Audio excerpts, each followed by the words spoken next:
Hello, and welcome to the United Nations Commission on the Status of Women, 66, better known as CSW66.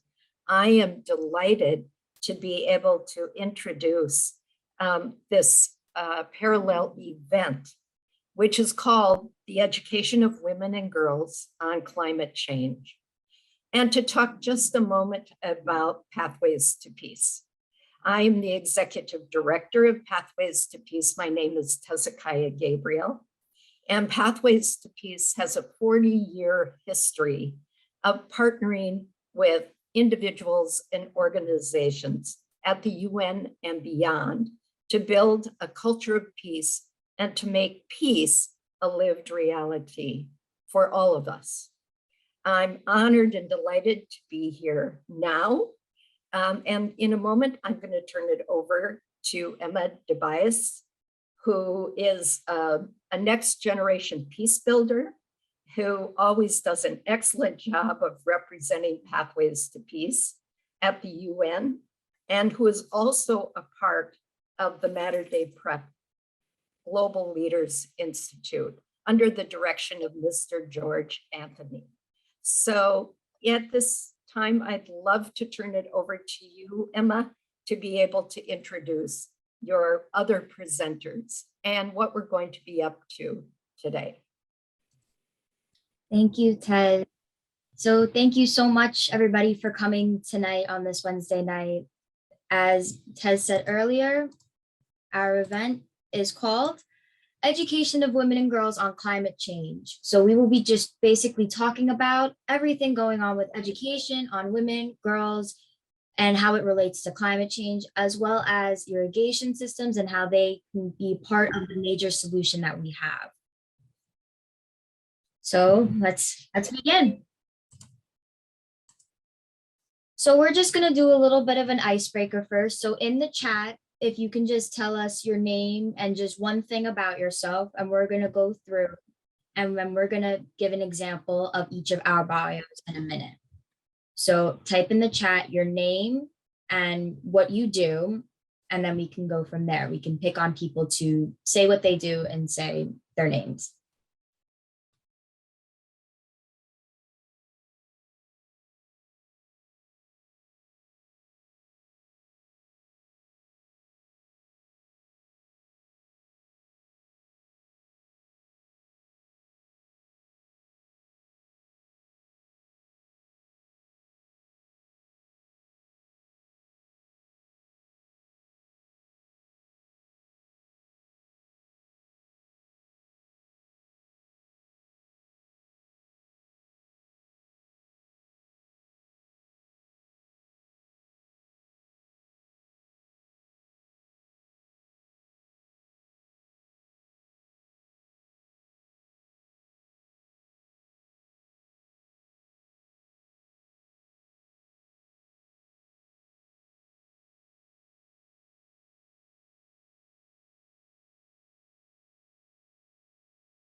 Okay, I see we have a lot of people typing in the chat their name and what they do.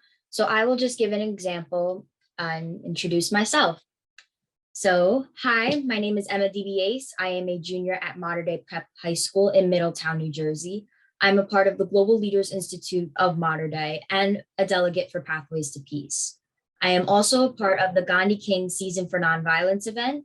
I'm part of their committee, and we are holding our event on March 21st and April 4th. So go check out our Facebook at Gandhi King SFN and find out details about those two events. Now I would like to turn it over to one of my colleagues, Isabella. Hi everyone, my name is Isabella Vargas and I'm just going to be introducing myself just as Emma did. My name is Isabella Vargas. I'm a junior at Mater Dei Prep. It's actually my first year at Mater Dei here and consequently my first year in the Global Leaders program here. I'm really having a good time. I love doing what I do and I'm super excited to be here with you guys tonight presenting at CSW. And now my other colleague, Elizabeth Birch. Elizabeth? Hi, I'm Elizabeth Birch. I'm a senior at Mater Dei Prep. This is my third year in the Global Leaders program, and I'm really excited to be presenting today. I'm going to be talking about irrigation later and how that will be have impacts on women and how we can use irrigation to aid them in their combat for climate change. Thank you. So really that's it. So we're going to just call on 3 or 4 people just to unmute themselves and to say their name and what they do. Bella, do you want to pick the first one? Sure. Would Miss Briggs, would you like to speak? Sure. I'm Tammy Briggs. I live in Minneapolis, so I'm in Tez's backyard. And about a little over a year ago, I was asked to be on the Archives Committee of Pathways to Peace. So we're in the process of documenting and really organizing and putting together the history of this amazing organization. So I'm honored to be a part of that. And you might see a little harp in the background. I play the harp. I offer peace meditations and doing anything with music for peace. So I'm very excited to hear your presentation and thank you for asking me to contribute. Thank you. Elizabeth, do you want to pick the next person? Sure. Sorry, I confused myself. Go ahead, Elizabeth. That's okay. Would Mr. Anthony like to speak and introduce himself? Good evening, everyone, and I'm George Anthony, director of the Mater Dei Prep Global Institute, as well as Pathways to Peace primary representative at the United Nations. And my role is to pretty much train young leaders to take the reins of peace building and to continue that message and continue the work of peace building far into our future, where they own those skills and build safer and better communities. This is a work of love. It's something I enjoy doing. And right now I'm like a proud father watching my young leaders take the reins and move forward with the message of peace. So I am elated. Thank you, Mr. Anthony. And we'll do one more. I'll choose this one. Would Miss Turner, would you please tell us about yourself? Yes, I'll be pleased to. My name is Lynn Turner. I'm calling from the UK. I'm an ex-teacher in business and environmental studies. Currently, I'm a member of an organisation called Savitas Global, and our most recent work, we produced a green paper on climate change and presented at COP26, and we're also working with our central government on issues regarding climate. So I'm very pleased to enjoy the session and look forward to hearing the presentations. Thank you. Thank you. So we're just gonna head and get started. Bella, would you like to take it away? Yes, thank you, Emma. So first off, good evening, good morning, good afternoon, depending on your time zone. I would like to extend a warm welcome and thank you to everyone here today. As said before, my name is Isabella Vargas, and I'm just going to be listing our speakers that'll be at the event tonight, either live or in video. So first off, we have Mr. George Anthony, which you guys heard from previously. He's the Director of Global Leaders at Mater Dei Prep, and he's the United Nations Pathways to Peace primary representative.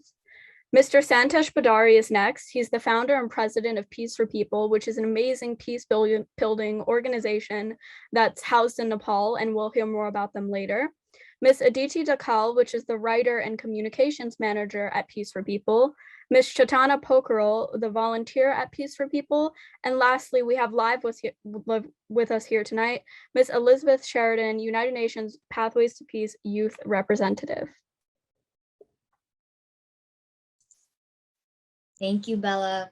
So again, we are sorry for any mispronunciation of any names. We are just high school students trying to have a say in our leadership and in our world today. So please, no negative in this room. We want only positivity and constructive criticism.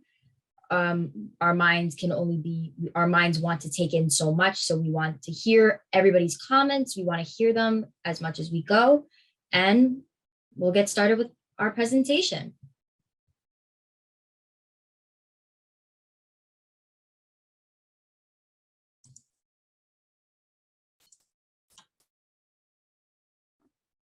Thank you. Our first slide entitled Gender Equal Education. So for my part of the presentation, I'll be diving into what is gender equal education. And then Emma next after me will kind of incorporate climate change into gender equal education and why the two relate. Like, why are we here? What are we learning about today? We're going to sum that up. So under the United Nations Educational, Scientific, and Cultural Organization, as you can see, is UNESCO, gender equality is a global priority. And it is linked obviously to the right of education and the Sustainable Development Goals, which are 17 goals by the United Nations listed in the picture we have there that really drive home the point of sustainable development and how we can achieve like an equitable world. And the Education 2030 agenda recognizes that gender equality can be achieved through all peoples gaining access to complete education cycles, but also being empowered equally through this education and having access to safe education.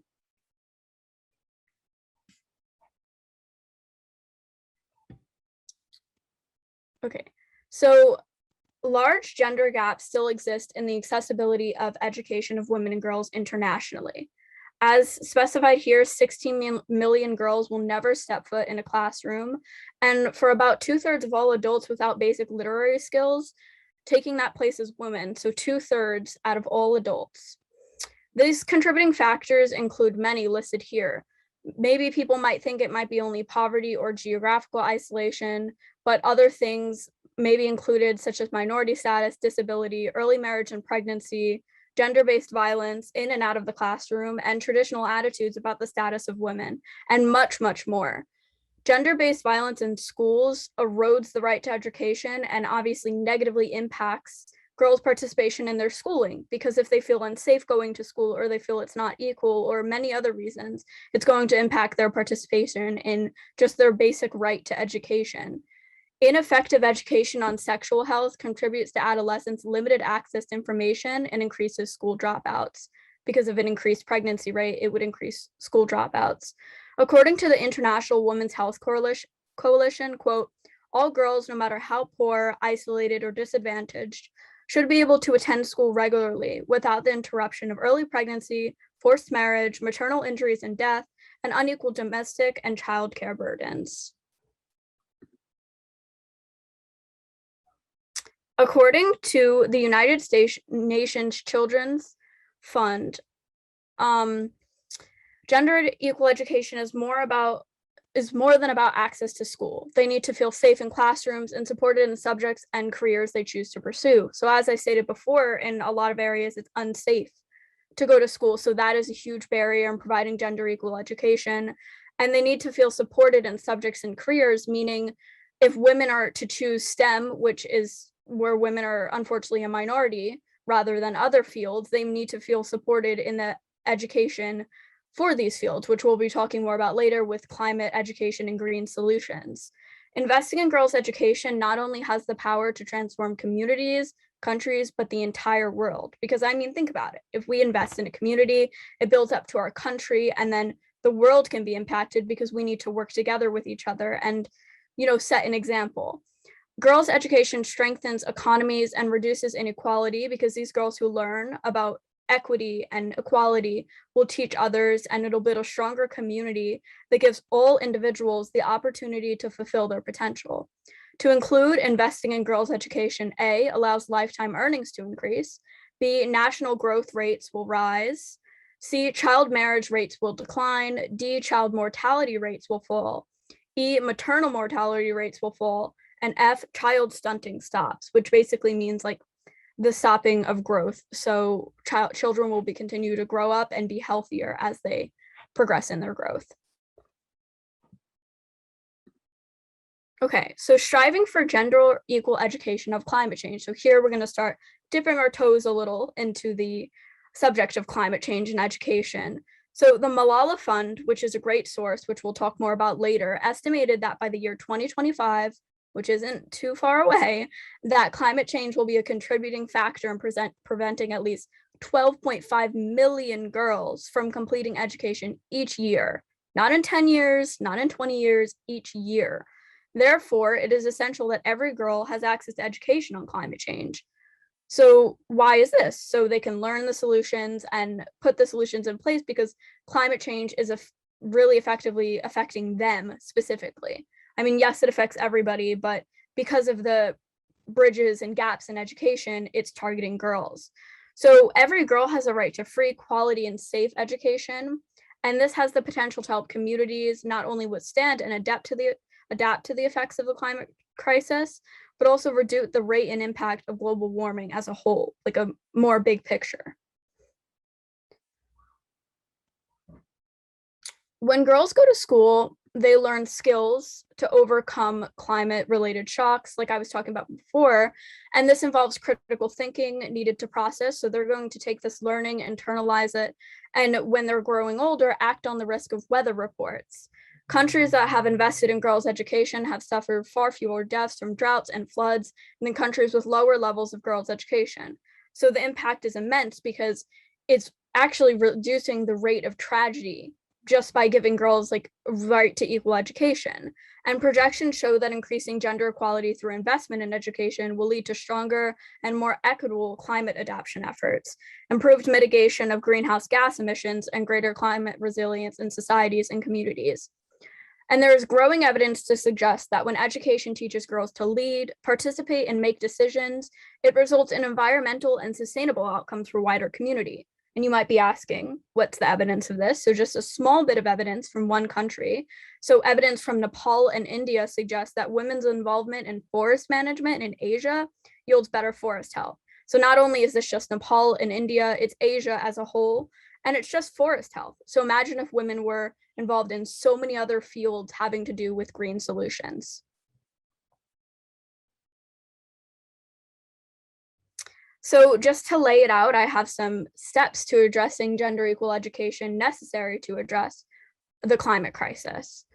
So number one, meaning education equips girls with the skills they need to respond to the challenges of climate change, improve climate adaptation, and resilience. So just basically what I was talking about before, how they take these skills and they become leaders of the future and women of the future, importantly, and they help us get through this climate crisis that we're in.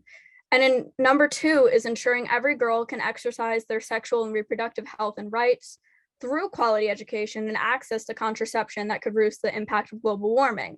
So you might be reading that and be like, how is equal access to sexual and reproductive health and rights going to impact global warming? Well, the thing is, if there's no equal education on it, the rate of more children is going to be higher because of the lack of contraception. So the more people equals greater global warming because of the more industrialization. So it's kind of like a domino effect, but I just wanted to explain that there. Number three is enabling girls to study STEM subjects, which is science, technology, engineering, and mathematics, on equal terms with boys. The same exact equal playing ground, the same terms, so they can contribute and thrive in a low carbon economy, which is hopefully what we will have in the future, and they will be equal to men with their bringing of ideas and learning and understanding. Four, our last step is when education fosters gender equal values, structures, and relationships, it helps transform individuals and society's relationships with people, on an interpersonal level with people, but also the planet, addressing the drivers and unequal impacts of climate change that we see today. So just to end my little portion of the presentation here, I have a testimony on unequal education on climate change. I sourced this from the Malala Fund report entitled A Greener, Fairer Future. So, quote, where I was going to school, for the most part, there was never any actual information within the curriculum about the climate crisis.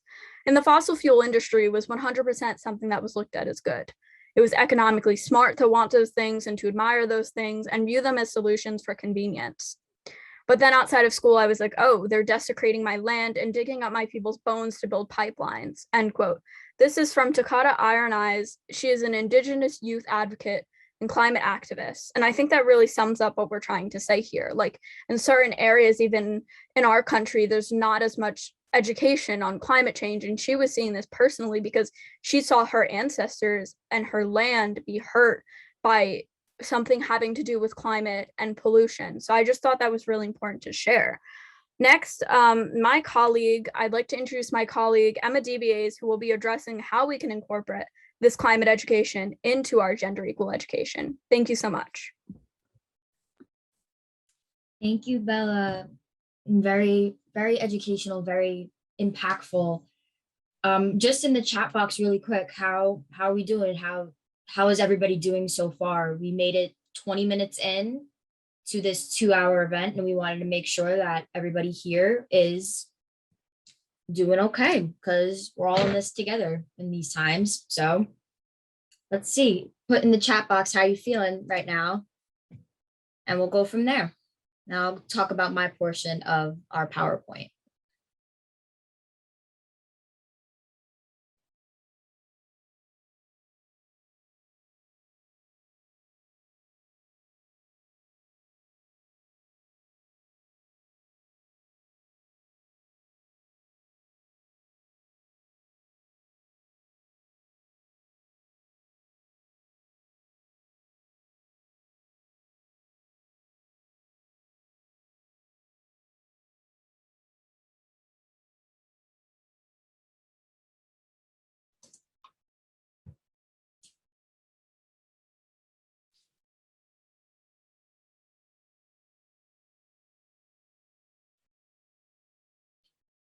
All right, so I'm going to get started on my portion of the presentation.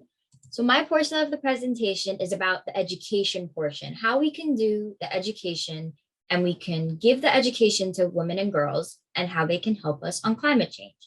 So overall, climate change is not going to be gone in a day. It's not going to be gone in a week, not a month, not a year, not 30 years. It's always going to be there. But we can decrease the amount of climate change we have with the education of not just boys and not just males, but also females, because the workforce with our education in climate change can help us go to greener solutions, help us with irrigation systems, as one of my colleagues will be talking about later. So my first slide is education provides powerful tools to combat the climate crisis. So education is as follows. It's a critical agent in addressing the issue of climate change because you need to be able to have the information on what climate change is and what leads to it. Education can encourage people to change their attitudes and behavior, and it can also help them to make informed decisions. So having that education, having that background is crucial in an environment in our world today, because then knowing about the situation and knowing about what can happen, you can help prevent it, change it, or even make it happen in a sense. And then education empowers all people, but especially motivates the young to take action. So from kindergarten all the way up to college, a senior in college, we have young people have that strive to learn. Now, some people may say, oh, I don't want to do this. I don't want to go to school. School is boring. But there's also that other side of it that people say, school, like, I want to learn. I want to learn. I want to take in everything I can to expand my mind and to expand what our world is today. When you give that education to them, not just on climate change, but everything, it allows their mind to expand so they can help, so it can help them make decisions that people who don't receive an education normally wouldn't. It would be very hard for them to make the decision. But people who are educated in a topic such as climate change, the decision to prevent it would be easier for them because they have that background on it.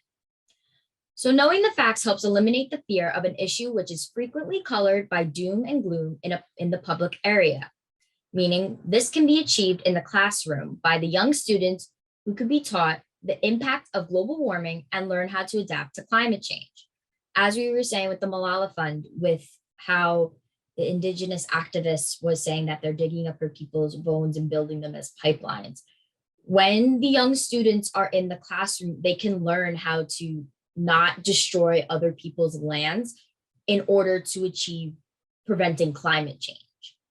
We don't need that in order to prevent it.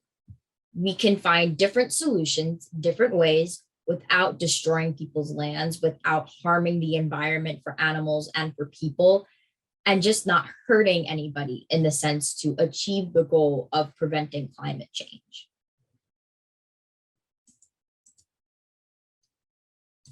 So why do leaders need to invest? So over 80% of people displaced by climate disasters are women and girls.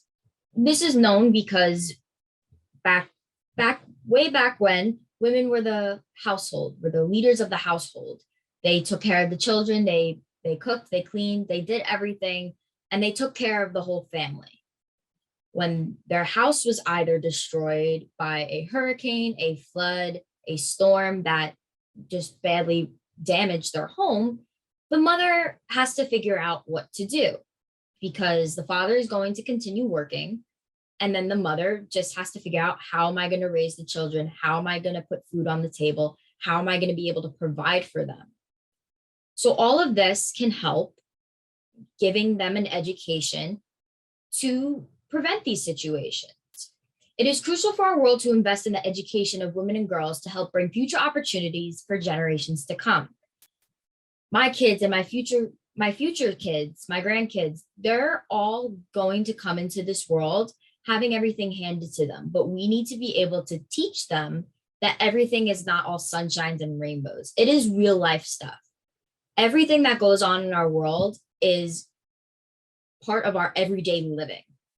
We breathe the same air, we drink water, we do all these things because that was our habits. When we were born, we learned how to breathe when we were born already, and that continued. If we continue breathing in toxic air and toxic waste and everything, if we breathe in that, it's going to damage our lungs and it's going to damage our health overall. So preventing climate change won't just help the community, it'll help the citizens' health, it'll help the people's health to get better in a sense, because they would be breathing cleaner air, drinking cleaner water, instead of having all the chemicals that we do today. We need to invest in girls, their education, their social emotional needs, and their access to opportunities, and importantly, to digital solutions. This is from Christina Lowry. She's the CEO of Girls Rising, which is a nonprofit organization which advances girls' right to a quality education. And that's how she started this organization, because she saw that girls weren't getting the equal opportunity as men were when they were getting educated. So that's why she started this organization to help get girls their right to quality education, just like Bella was talking about in the previous section. Girls are the solution. We consider everybody, but in the context of what we are talking about today, girls are the solution. If we educate girls on real world topics, then they will have a better understanding on what is to come in the future. They can help predict, just like a weatherman predicts the weather, they can help predict what is going to happen in the future. Not like a sidekick, but just on overall weather patterns, just the patterns of overall living. They can see what's going to happen in the future and what can lead to it. So how can we improve this situation? We can educate your employees about gender inequality. I'm sorry, that is not the right word. Gender inequity and climate change. So use your platforms and channels to build awareness and understanding of these issues among your employees, supply chain, and customers. So what is this line is saying that we need to educate our workers to make sure that we have a gender equality and inequity in the workforce, in the workplace. Having that can help improve the situation more, because then it would be more co-ed and they would get the job done quicker instead of arguing saying, oh, this is a man's job. Oh, this is a woman's job. It would be both. It's a man and a woman's job. It's not just one. Invest in job training. Programs that provide girls with quality education and job training.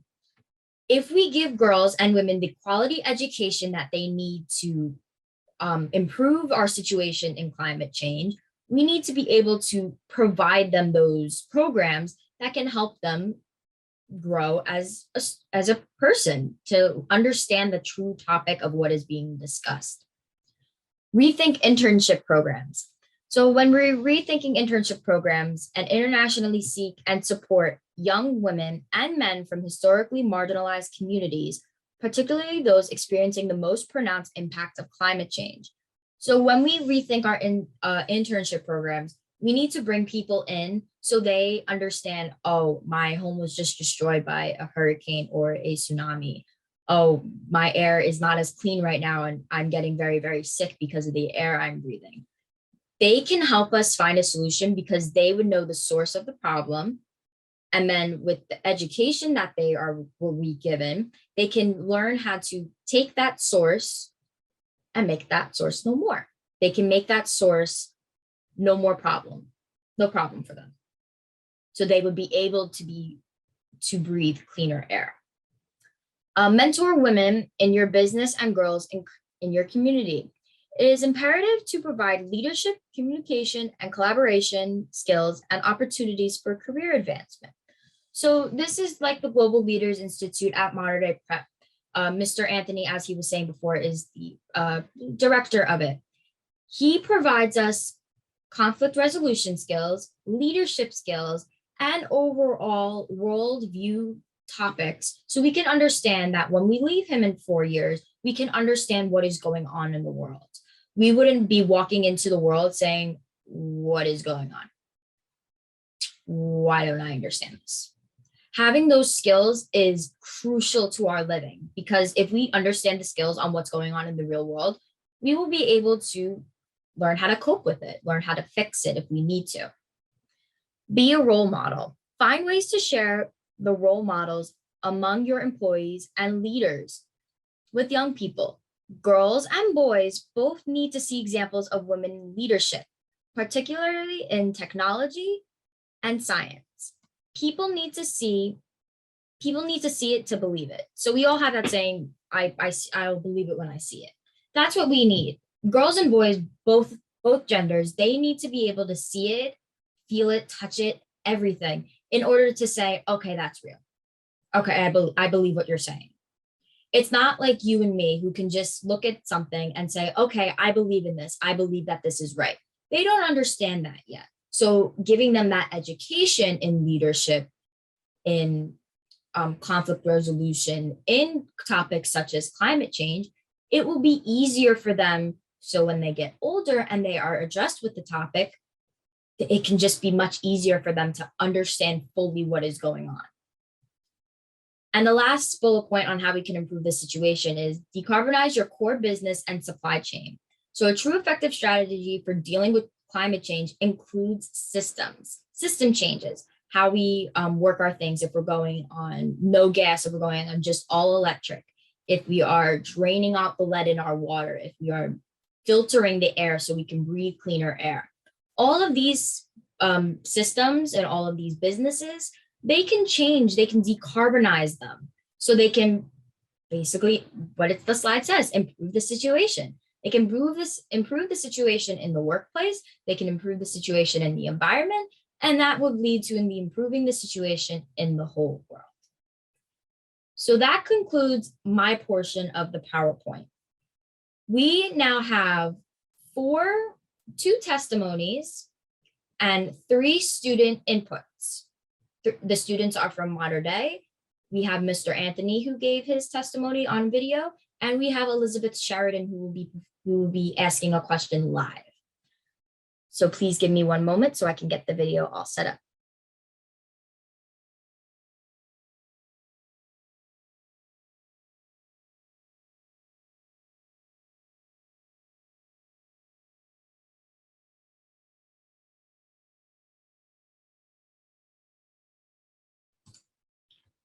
Okay, so I'm all ready to go, have it all queued up. So this is Mr. George Anthony who will be presenting. Anthony, good morning, and thank you for being here with us today. Before we start, could you please give a brief description of who you are, your history, and what you do through your work at the United Nations and Mater Dei Prep High School?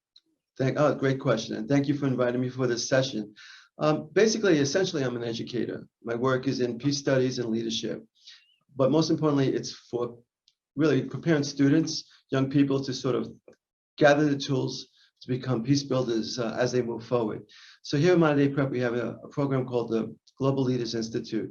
And in the Institute, students spend anywhere from 1 to 3 years with me in the process of learning conflict resolution, conflict transformation, leadership, diplomacy, negotiation, and project development, as well as community outreach. With those skills, then they can transform their classrooms, their school, their communities on a global stage. It's a place where actually they have the ability where their words matter, their actions matter. And what we say is they have ownership over what they believe in, what their passion goes towards, and then they can sort of cultivate that vision of what they think a change, positive change looks like. So Mater Dei Prep Global Institute allows students to have that, achieve those possibilities. None of this would be possible without the support and guidance from Pathways to Peace. Pathways to Peace is an organization that began in the early 1980s, led by Avon Madison and Joni Chiarelli, where they had a vision of what does a culture of peace look like, and how can we create communities and foundations that encourage a culture of peace. So Avon and Joni started this program, and it led to the International Day of Peace at the United Nations. It's a global program, a global organization that really encourages communities worldwide to build a culture of peace. And they're in California, they're in Oregon, they're in Washington, they're in Africa, and they're in Europe. It's just a beautiful program, and we are affiliated with them. I am currently the primary United Nations representative for Pathways to Peace, and I have a cadre of UN reps underneath me who work with me and also work on their own projects, moving a culture of peace, anywhere from violence against women, global utilization, global climate change, and so on and so forth. And the idea of is, look behind me, we have something called the United Nations Sustainable Development Goals, and many of the UN reps work in that format of cultivating a culture of peace, whether it's global nuclear disarmament, again, climate change, and gender equality. So we're all affiliated with the United Nations Sustainable Development Goals and moving this message forward. Thank you. Thank you. So we're going to have a couple questions for you based on what you're talking about with CSW. So our first question is, why is equal education so important for children across the US? We are the present, we live in the present, but we also can control, not control. I have a saying I believe in, and the saying is that we can't predict the future, but we can play a role in creating one. We can play a role in what a future looks like, what we think a culture of peace, sustainable peace, leadership, green revolution, if you want, cultural change, climate change. What does it look like? So it's important that schools provide programs where students can play a role in creating that, what they think the vision of the future looks like. Not only that, but a lot of our students today, especially in New York, there is an inequality of education. And oftentimes, people get locked into this inequality, and in the poorer areas, in the more urban areas, they feel like many times, is this who I am? Does this inequality define me? And I believe that you're not defined by where you are. What you're defined by is what you want to do with your life and where you want to go. Anne Frank, in her book, Diary of Anne Frank, had a beautiful saying. She said that we all have a responsibility to raise ourselves. And I always tell my students, I don't care where you come from. And I tell my students that I've worked with from the Middle East, from the Palestinian territories, from Rwanda, from Pakistan, from New York, from Holland, from Jerusalem, I tell them that you are defined by what your vision tells you what you want to do. You're defined by that. But the question is, what are you going to do with that vision? And what can I do to give you those tools to create that vision, to make it happen? So the biggest thing we can do for our children whether it's across the United States or around the world, is to give them the tools to sort of balance the inequalities so they can build a world that they think they can play a role in. And that's key. How do we provide them with the tools? And the tools, what I mean, is tools for the mind and tools with the hands. The mind is conflict transformation. I have many students who come from war-torn areas, especially in Palestinian territories. And I often tell them, you are not defined by the present. You're not defined by the bullet holes in the buildings, by the destruction you see around you, by the open sores of poverty. You're not defined by that. That doesn't define you. That's what you may be. That may be your present. That doesn't define your future, because your role in the future is to change that. So the question is, especially like organizations like Pathways to Peace, Modern Day Global Institute, what tools can we give you, the training that we can give you to take you out from this and build something powerful, a foundation to build a life upon. And that's important, that's key. Thank you. The next question is, why is education on climate change so important? Oh, climate change is, there's a beautiful saying, one planet, one future. For the past few decades, we have seen horrible things happen to this planet. We've seen rising temperatures. As a result of rising temperatures, we've seen unbelievable extreme weather patterns going on. We've seen torrential downpours. We've seen an increase in hurricanes. We've seen wildfire seasons extended from 3 weeks a month to 2 to 3, 4 months, causing the destructions of millions of acres of arable land that's burnt. We see the Antarctic and the Arctic breaking up, and as a result, rising sea levels. And we've seen that the seawater, especially what it can do to arable lands, it's destroying the lands. The salt water is destroying the lands. We're seeing our coral reefs being damaged by the rising water temperatures done by climate change and global warming. And those coral reefs are doing unbelievable, unreversible damage to our ecosystems.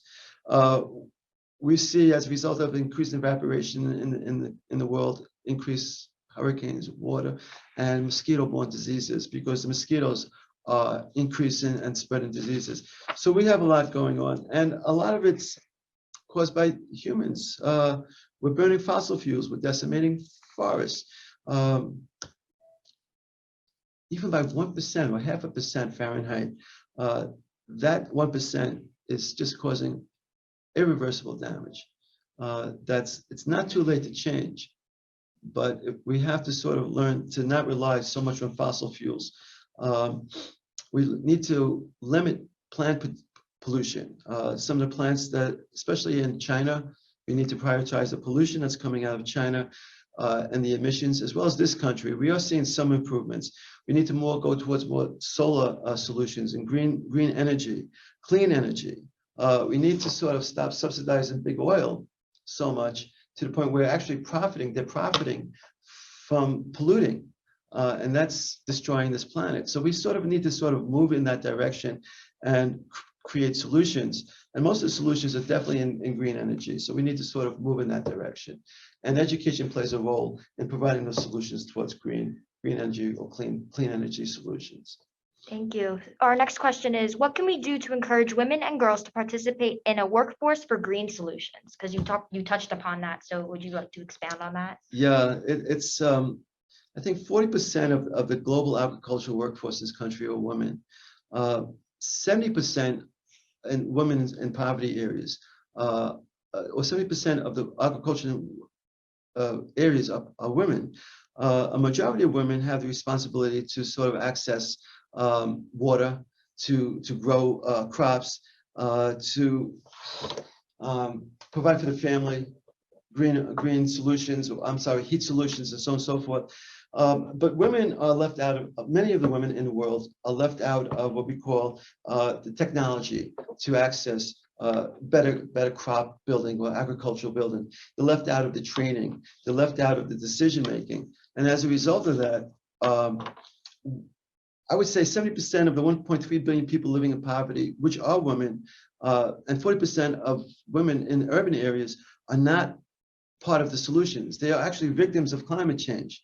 But at the same time, we often believe in our field, you're not defined by the victimization. You want to be defined by becoming agents of change. What role can women play?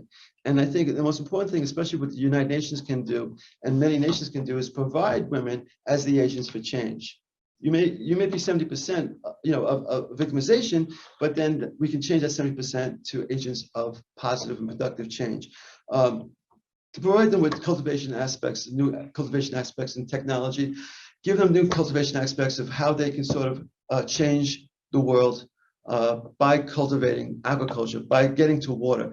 I mean, one of the things we're seeing right now with the droughts is women have to walk farther and farther to wells to get that 1% of the water that's in this country that's drinkable, that can be used. How do we sort of increase that 1% to 2 to 3% of drinkable water in this country? And how do we get women to play a role in that? And that's important, that we understand the role that women play in this world regarding becoming the agents of change and giving them the technologies and the training to create that change. Thank you. Our next question is, why is it so important to educate our youth on world affairs and conflict resolution? They're the future. I'll give an example. When I was working with an organization called Seeds of Peace, one of my students, a 14-year-old young Palestinian boy, came up to me. And after about 3 sessions of coexistence training, of skill building, he came up to me and said, "Where have you been my whole life?" And I said, "What do you mean, where have I been your whole life?" He goes, "All my life, I've been taught this, to go to this first. And nobody ever taught that I have choices and how to go to those choices. But you gave me those choices. You taught me how to go." And I said, yes, that's what the session is called, coexistence. The idea is that we can coexist. We don't always have to agree. And I always say that to my students in the conflict transformation. We don't have to agree. We simply need to understand and find a middle ground. For many of our students, a lot of what we're trained in, or a lot of what goes on in the world is reaction. We react to things as they happen. But in programs like the Global Institute, we are more proactive. We give them skill training to prevent conflicts from happening before they happen, or identify conflicts from when they see it, and how to neutralize it, how to sort of move the conversation or the conflict to a middle ground. That's key. And I think we need to do that for everyone. Everyone needs to be trained in identifying conflict when they see it, or challenging dynamics, challenging environments, and how to sort of use the skills to create solutions rather than just problems.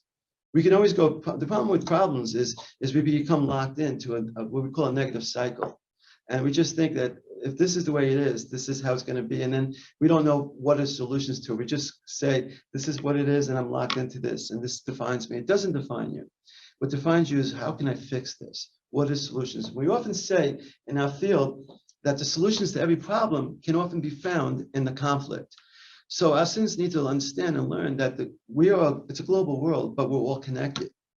And what I love about what we do in our program is that we connect with other programs from around the world, and young people combine with other young people and come up with solutions, come up with ideas like, what can we do? Like right now, CSW66, part of this is creating a platform where young people and old people, intergenerational communication and dialogue, where we can come together and work together towards solutions. That's where the world should move. A middle ground where we can all benefit. And that's so key. Thank you. Thank you.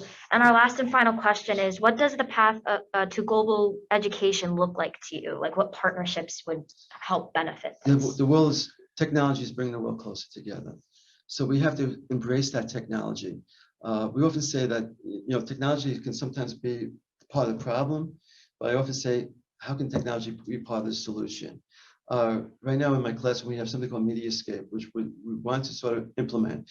Mediascape allows us to go into other classrooms around the world where we can introduce our trainings to other young people.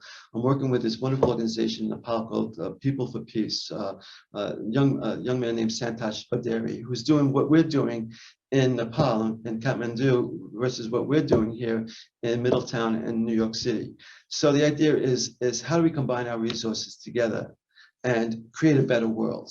And that's where I see us using technology, sharing out. I mean, one of the things we're doing in our program is my students are working on projects of peace building, peacemaker, peace build, keeper, peace breaker.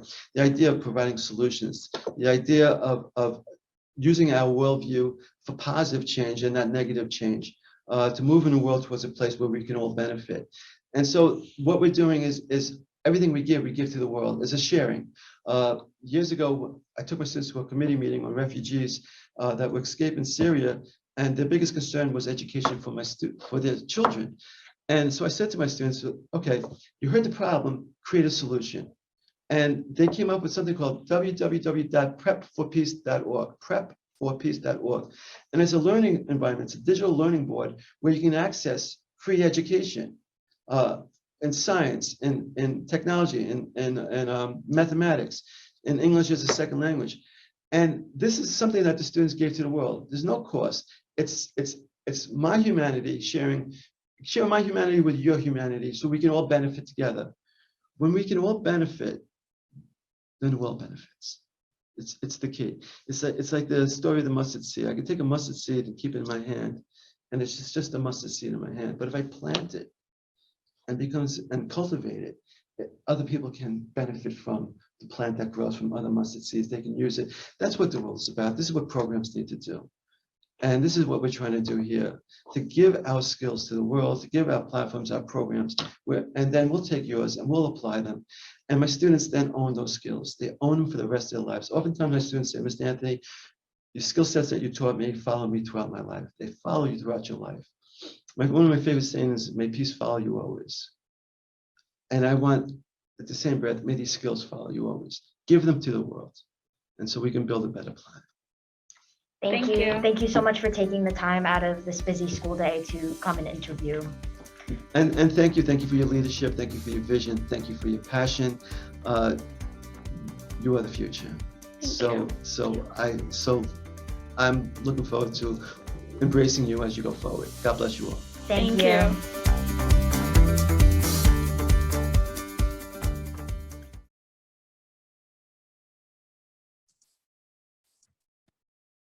So that was Mr. Anthony, educator of Modern Day for the Global Leaders Institute, talking about education and the importance of education to him and to around the world.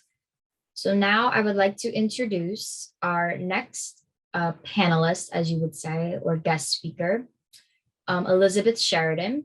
She will be talking about space, sort of along the same lines Mr. Anthony did, but from the student's perspective, and bringing in her major and minor in from college into this. So Elizabeth. Hi, thank you.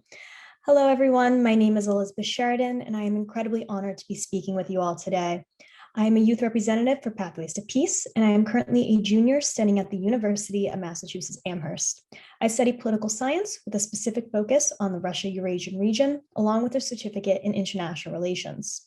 I am an alumni of Modern Day Prep as a member of the class of 2020 and of the Global Leaders Program. I serve on the Pathways to Peace Steering Committee as well. My first semester of college, I took a class called International Environmental Politics with Professor Peter M. Haas. The course itself was very interesting. However, it was the research a classmate of mine that was doing that really drove me in. She was studying how climate change worsened the global refugee crisis and how the displacement of people in hard-hit areas would cause rippling consequences in states far from the source. Recently, that same professor published an article with The Economist reflecting on the fate of island nations in the South Pacific. Low-lying islands in the region have long been said to be at risk of sinking due to higher ocean levels and the washing away of atolls. There is a much larger concern than that eventual conclusion, however. For the people who live on these islands and other similar states in the region, climate change is resulting in immediate habit changes, making it more difficult to live there. The islands may not be actively washing away, but the populations who live there will soon be in need of relocation. The question then begs, where do you move a state that has no land left? What becomes of a people when they have no home? A state is partially defined by Max Weber as having legitimate claim to governance within agreed upon physical boundaries. If these borders are lost, how will the states maintain their sovereignty and internal autonomy? And how will the people stay together? The UN Refugee Agency cites that the climate crisis is a human crisis. It is a driving displacement and makes life harder for those already forced to flee. A host of issues are a result of the change, especially the lack of drinking water, struggling crops, and the livestock that people depend upon for their livelihoods, and worsening weather conditions overall. Conflicts over the lack of natural resources will only increase, and large groups will be forced to seek milder climates to live in. As a student of international relations, I frequently find my attention drawn to how states work together in times of crisis. Health issues and war are common instances that can draw the world together or drive them apart. But in the refugee crisis, there is a special lack of coordination not seen in other issues that are globally important.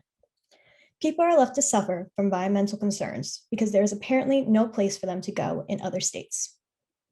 Every single region I study faces these same hallmark issues: disputes over resources, governance, and coordination. If the entire world sees the same problems, is it even possible to fix it? When invited to speak today, I was asked to reflect on the intersection of education and climate change and how my degree affects my outlook. I personally believe that education is the most important weapon we as people have, one that can be used to wage battle against war, misinformation, human strife, and environmental concerns. Will teaching about climate change the world's fate? It's difficult to say. I'm not a policymaker or a president. I'm not an ambassador or a general. My words themselves will not save any lives or stop the atmosphere from heating up. I am a student. I look at patterns and complete analysis for papers that a single professor will read and grade and move on from. However, that does not mean my words are meaningless. Emma asked me how my studies caused me to think about inspiring other countries to be a part of the conversation on topics such as climate change. Pressure placed at the lowest level of the totem pole will eventually rise up to the leaders of the world. Continuing to expand our educational horizons and include more people into the conversation will better the pool of talent we can draw on to make a change. I personally hope to work in the international relations field and will be spending this summer interning with a telecommunications and regulatory company based in DC. I then plan on attending graduate school in the field and eventually working in an international think tank to advise on Russian and Eastern European affairs. Through this work, I hope to personally push forward legislation that will work to slow climate change and increase global coordination. Education will bring me there, and I hope to pass on the lessons that I have learned within the Global Leaders Program and within my education in college to the next generation that comes behind me. The article I mentioned before in The Economist quoted Kamal Omicron, a migration expert, by saying, "How to prepare to move a nation in dignity, that has never been done before."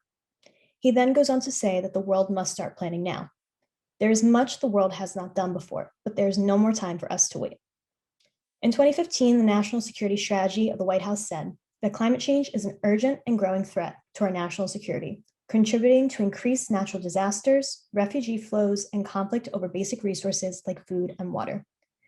The issue is known and has been forecasted long ago. It's time to connect our strategy, our analysis, and our education to the real world and find actual solutions. Only then will we be able to combat climate change and include more people into the conversation. Thank you.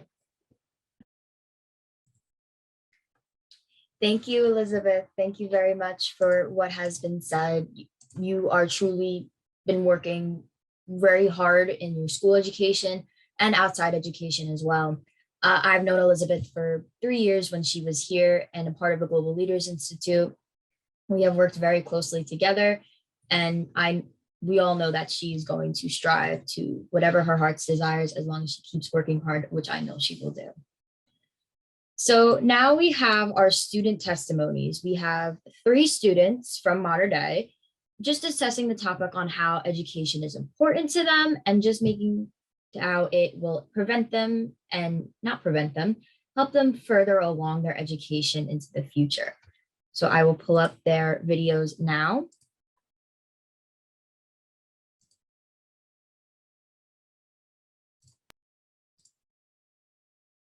So first we have 2 students. Their names are Margaret Fisher and Gerard Novello.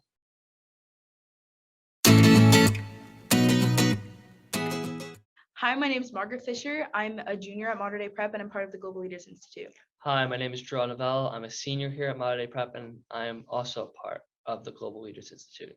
So thank you all for coming. As the other 2 interviewers, we're going to ask you the same question. Please reflect on the importance of education to you personally, and why is education on climate change important in the world? Thank you. So my whole life, my parents have taught me that my education is the most important aspect of my life right now as a youth in the world. And I've always been told that it's important to keep your grades up so that you can succeed later in your life. So as a youth in America, I have gotten the ability to have the education that some countries don't get to have. And as a woman, that's even more important because in the past, women haven't had the ability to have an education. And now in 2022, we can, and we can have an education on the same level as a man. And I think that it's important that women need to be educated on climate change in America and in other countries so that we can work to improve and work for greener solutions internationally.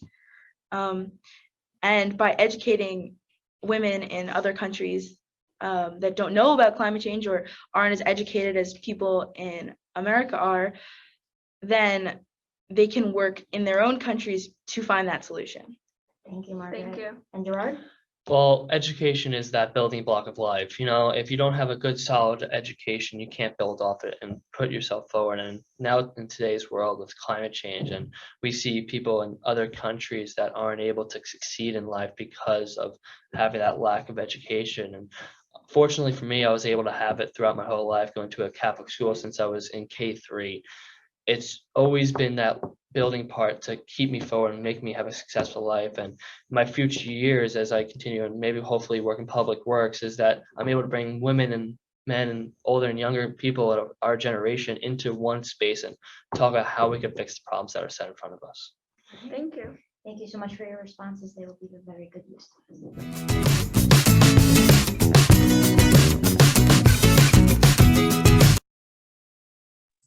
So that was our two of our students' testimonies, and our last student testimony is Bella Shi.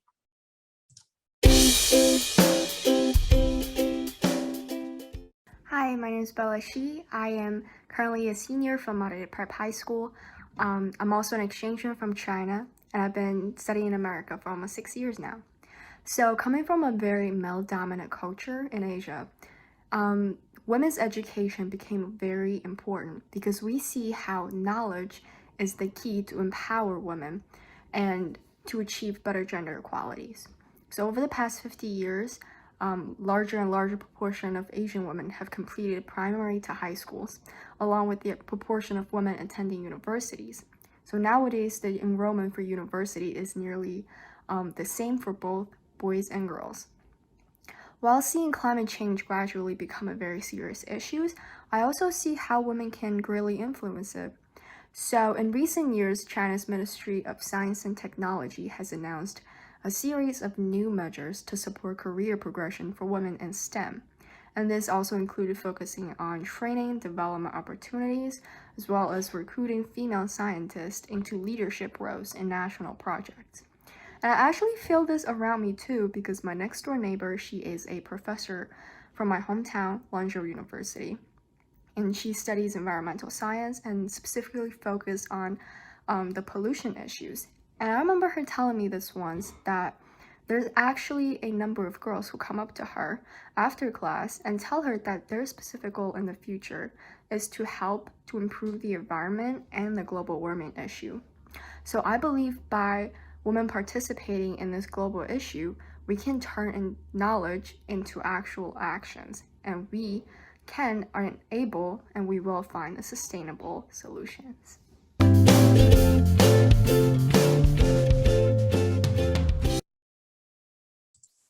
So that was our last of our student testimonies. All of our students put their time and effort into making these videos for us. They could not be here tonight due to other things and other priorities, but they will be in our hearts, and we will move on with our presentation. Okay, everyone, the next section of our presentation is going to be done by my colleague, Elizabeth Birch. But before we get into that, let's just take a breather. Let's take a few second break and do a check-in, just as Emma did before, because I love that idea. Maybe drop in the chat any diverse new perspective you've learned, anything you're going to take away with you, just anything you're enjoying. Give us some feedback if you'd like. So we'll take a few seconds to do that, and then we'll move on. Thank you.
So with this check-in, we're gonna call on people again like we did at the beginning, and we just want to hear from you. We want to hear other voices and just listening to ours. So our first person, Miss Samantha, would you be able to unmute yourself and tell us what you think so far and what you have learned so far?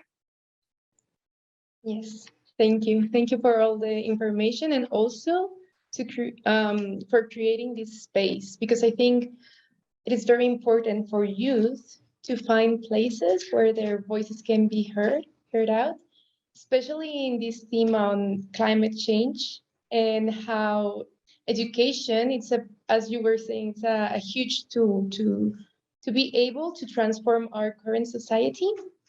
So, it's very interesting what you were saying about the impact of climate change in migration and also like the workforce, like women who are in rural environments, or that they belong, to indigenous communities, because that's also a big issue here in my country, in Mexico.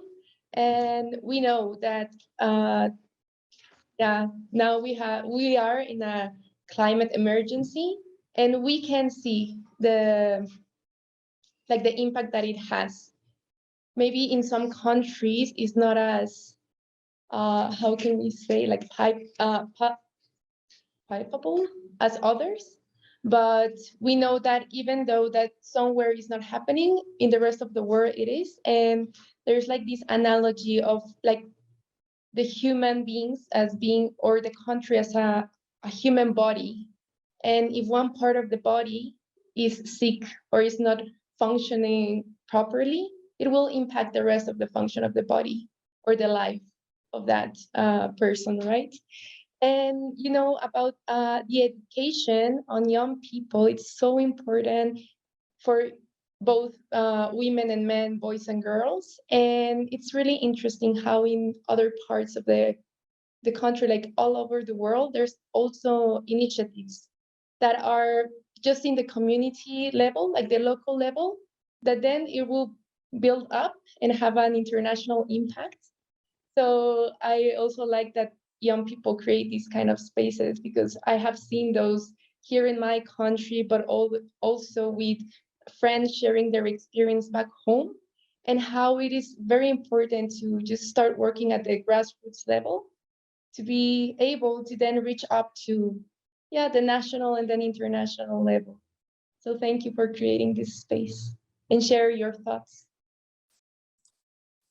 Thank you, Samantha, so much. And just hearing your voice and just listening to that actually moved me very much. I would have never known that you are in this, because you set off this positive energy that I take off of, and I can use that in future presentations, and it makes me excited. So now we're going to hear from one more person, and then we will move on to the rest of our presentation. Miss Bonnie, would you be able to unmute your mic, and if you can, turn on your camera to share your thoughts?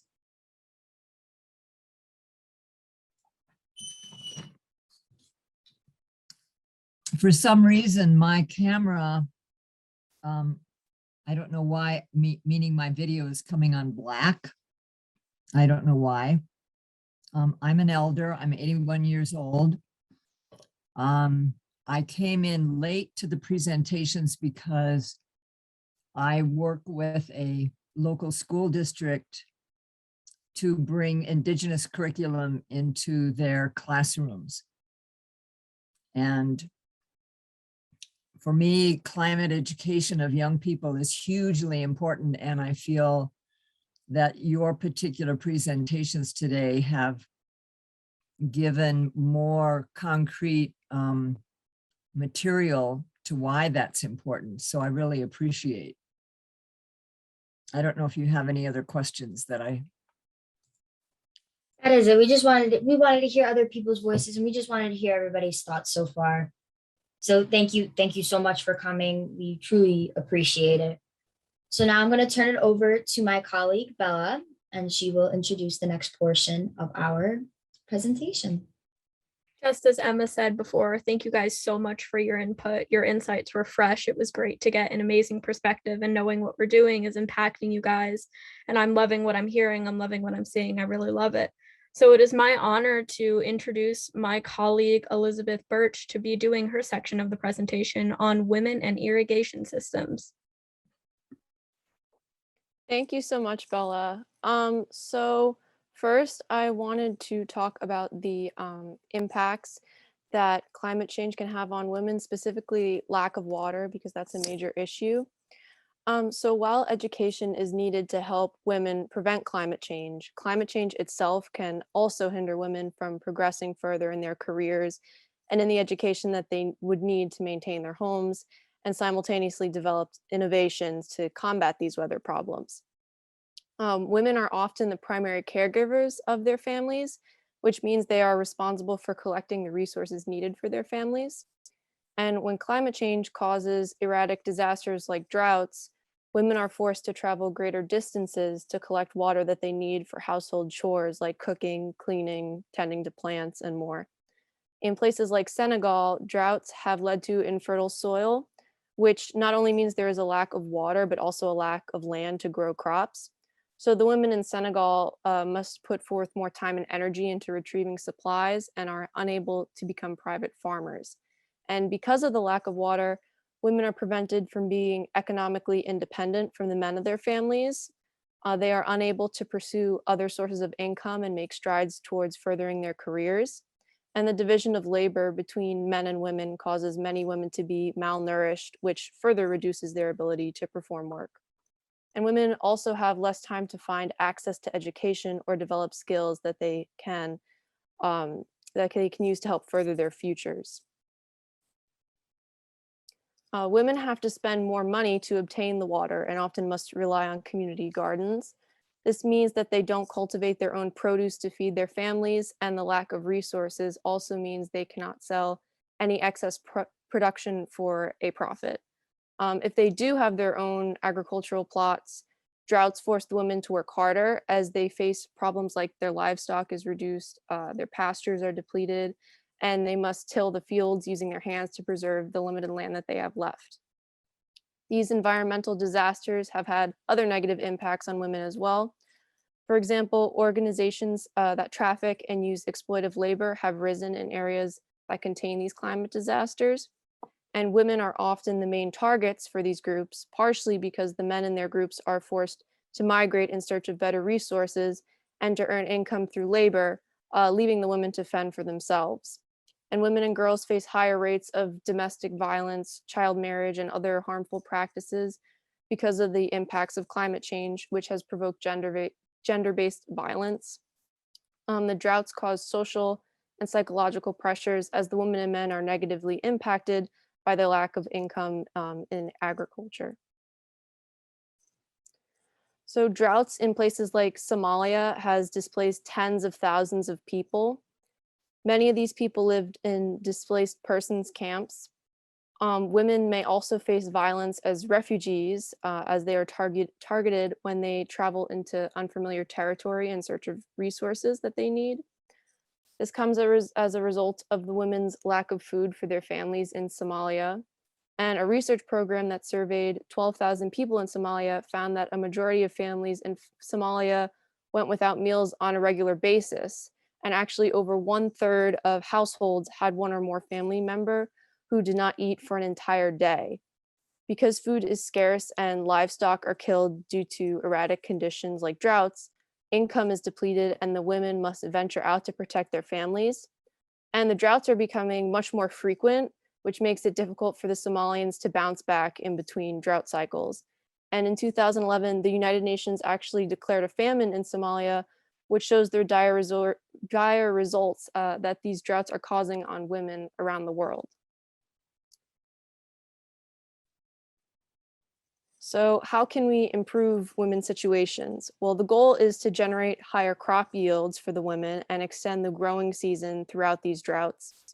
It is essential that the women are able to combat these climate stresses to successfully grow their crops, and clean more easily, have access to drinking water, and provide sustenance for their livestock. Ideally, this involves wider access to water supply. This will improve the lives of women and their entire family, hopefully reducing their burdens of collecting water and performing other strenuous duties. And irrigation technology is one way to achieve these goals. So firstly, irrigation must be designed to meet the needs of women. Women often prefer different irrigation systems than men, but the systems are usually designed for men. Water sources that can be used for multiple purposes, like watering crops and providing drinking water, are often preferable. And easy usage, sustainability, and cost must also be considered when providing these systems. The women will not be able to use the systems if they are not informed about their functions, so providing information about this technology is essential. Training and workshops may be performed to educate women in the usage of these systems if they are organized and instructed by other women who are community leaders, so they can influence these women. And these leaders in the communities, volunteers, or other frontline workers can understand how to better meet the other women's needs and understand what instructions they need to properly use the machinery. Women are often forced to use labor-intensive irrigation methods while men have access to pumps and other more efficient irrigation methods. Because women are often left in the dark in regards to simpler irrigation and the data of the crops that they cultivate using these methods, it is important that women are educated so they can obtain a sense of independence from the men in their lives and gain more knowledge about their situation and how to properly run their farms.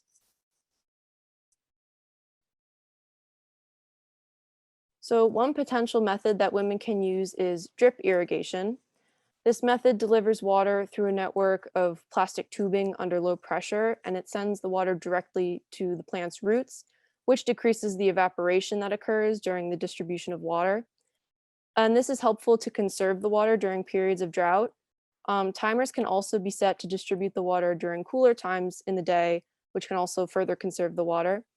And drip irrigation systems can save as much as 80% more water than other irrigation systems, which can significantly aid these women when water is scarce. It is used in many countries as diverse as India, Spain, the United States, and more. And the systems can raise crop yields as much as 90%. Shiftable drip systems can be moved around, which can be helpful when women need to irrigate different plots. And these systems can irrigate 10 rows of crops with water that is emitted from a tank that sits above the field.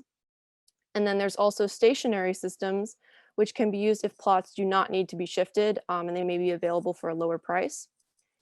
In small scale production, the drip irrigation can be used on compact plots as long as the tubes are properly cleaned, which requires minimal effort. And also the systems can allow small farmers to shift to higher production to improve their income and get a larger payback for their work. And this efficiency will give women more time and energy to improve their education and generally gain more independence overall. The systems are low in price, so they will usually pay for themselves within one growing season. Another method is the use of treadle pumps, and these pumps are made of metal and wood and sometimes plastic with a piston cup attached to it. These pumps can suction water from the ground that is as deep as 50 feet underground, and it is operated by humans by pressing on a foot pedal, which activates the two pistons that draws water from the ground. And it can cost up to 75% less than motorized pumps because it doesn't require any fossil fuels, so that also is beneficial for climate change. And it is also simple and easy to maintain. Areas like Zimbabwe have successfully used this method of irrigation for crop production. And the RAIN program in Zimbabwe has helped encourage the use of these pumps. The machines cost less than $200, making them easy to provide through donations for the people who can't afford irrigation, or allow those who have a smaller sum of money to purchase them themselves. This allows farmers to improve their qualities of life as they have much more income to provide for the healthcare of their families, or gain an education, or purchase more land. And in comparison to other methods of irrigation, like those that involve retrieving water using a bucket, it can provide more efficiency and improve the quality of the crops produced.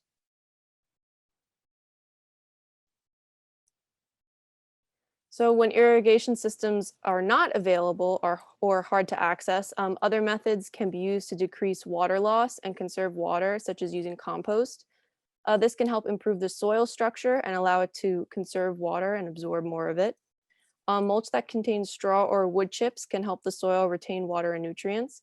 And in addition, conservation tillage can be used, which leaves residue of the crops on the surface of the soil to increase water absorption and reduce evaporation. And also altering the type of crop grown can help to combat climate changes. For example, crops like olives in certain conditions can often withstand droughts, allowing farmers to continue their crop production. And also installing wells or ponds to store rainfall can aid farmers as they can use the water in the future during droughts.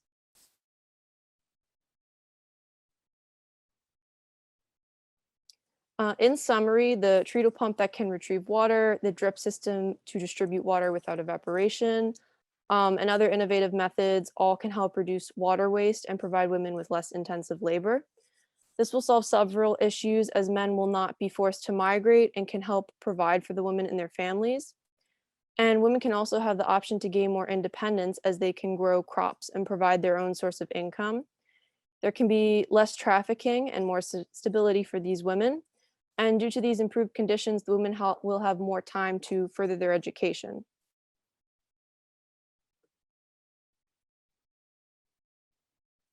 So in order to reach these goals, the women must initially be taught how to maintain their systems, because if they are aware of the climate problems and how to preserve and sustain their systems, they can ensure that the systems function properly and make larger additions to their families and communities.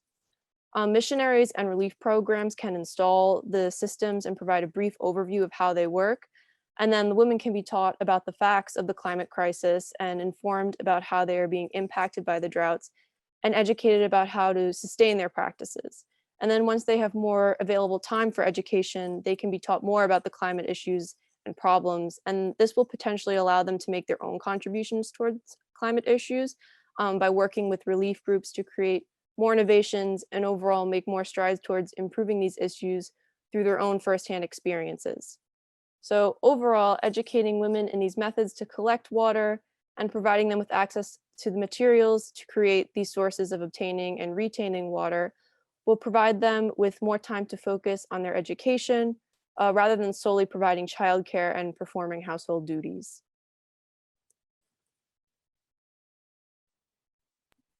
Thank you, Elizabeth. For the next portion of our presentation, we'll be hearing a testimony from the organization Peace for People, as mentioned before. It is stationed in Nepal, and it is my honor and with excitement to introduce Mr. Badari with his organization Peace for People.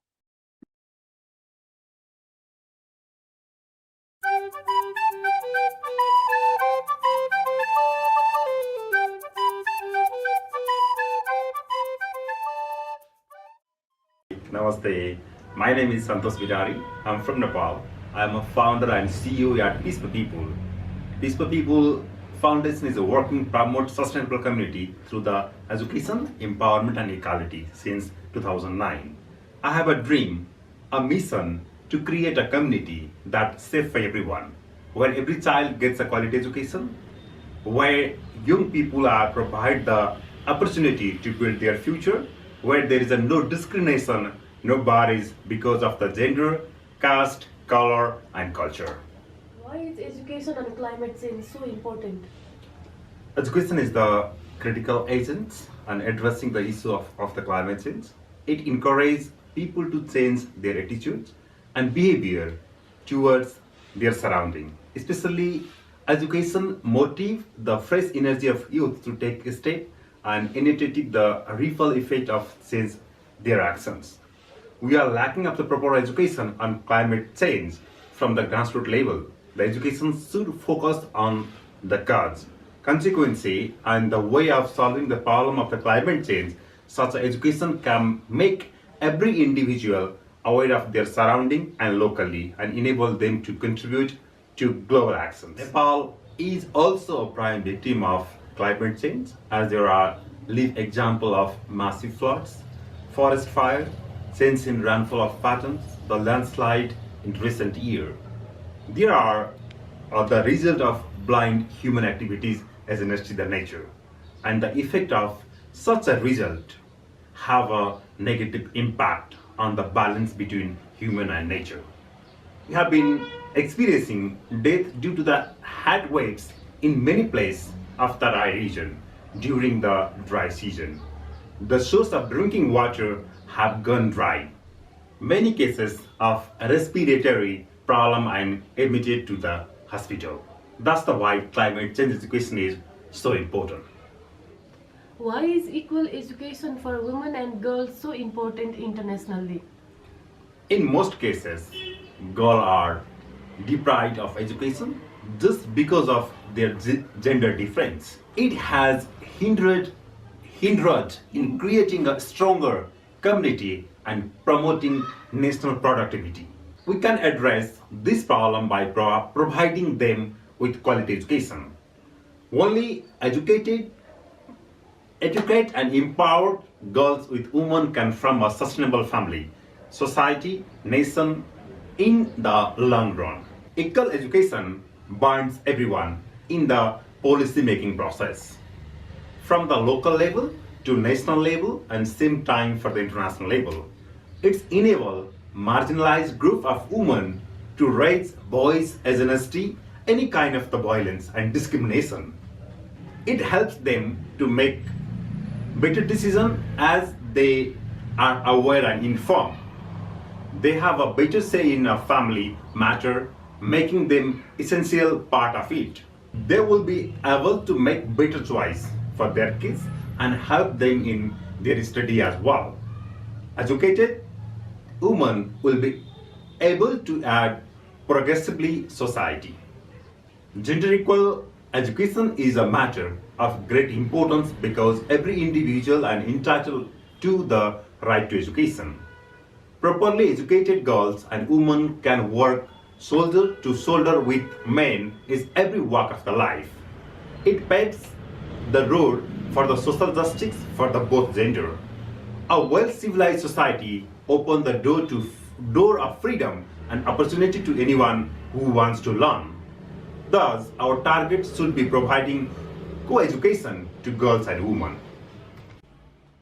Namaste, I am Aditi Rakal from Nepal. I am an engineering student and I'm currently working as writer and communication manager at Peace for People Foundation, Nepal. Why do leaders need to invest in proper education for girls on the subject of climate change? When the girls are educated, it enables them to advocate a value of sound environment. They get knowledge and skills to tackle with many environmental issues. With the proper education on the subject of climate change, they can identify its causes, examine the consequences, and adopt apt measures to solve it.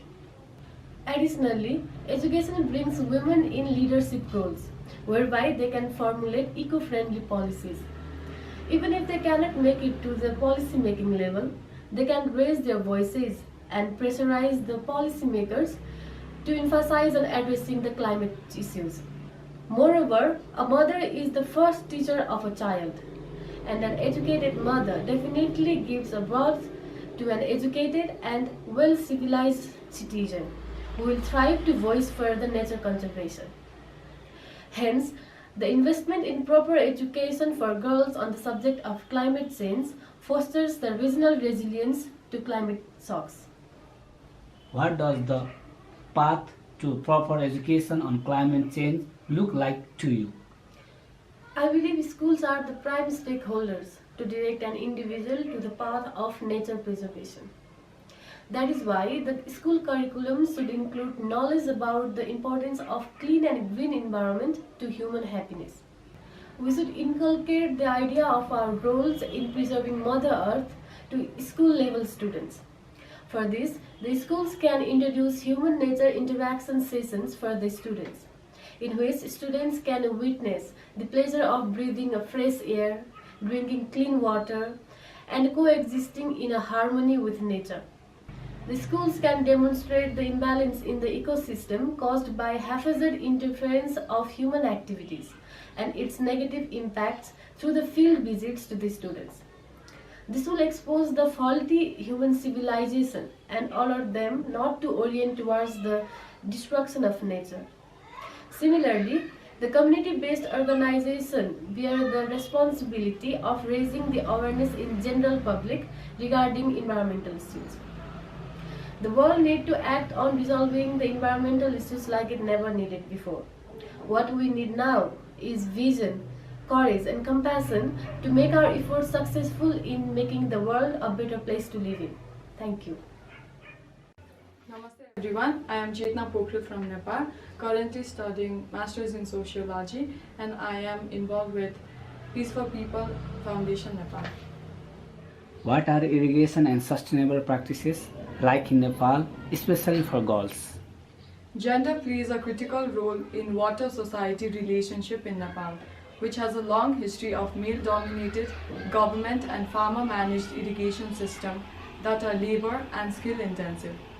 For a long period, female representation in water planning, management, decision-making has been minimum in Nepal. There is gender biasness and gap between men and women. But this gap is slightly changing due to several factors like quota system in official places, establishment of women's rights organizations, and migration of men in local level. Although the situation for women regarding the inequality in the position has decreased, women are still not recognized as legitimate irrigators in family. They are not involved in decision-making, meetings, and even if they are included, the voices of women of lower caste or class are not given importance. The interest of women and decisions given by them have no real influence in the society, which has made it harder for women involved in irrigation and sustainable practices to achieve preset goals to decrease the gender biasness. With the new constitution mentioning 30% mandatory involvement of women in each sector, there has been increase in women's participation. The attraction of men for foreign employment has increased participation of women in irrigation, but the labor burden for women has increased due to overall labor shortage caused by male migration. In recent years, mechanization in agriculture and irrigation has reduced the need for male labor. Researchers have shown that drip irrigation has not only increased production and sustainability of food, but has helped in reducing women's workload and had a positive impact on food and nutritional intake. The drip irrigation system has also improved women's participation in vegetable farming, making them have greater access to cash from sales, which has increased their bargaining power, decision-making role in household and in society. The next step for empowering women in irrigation might be to relocate the focus from identifying or distributing the water resources to water conservation so that limited resources can be utilized and women can lead this in a sustainable way. Thank you.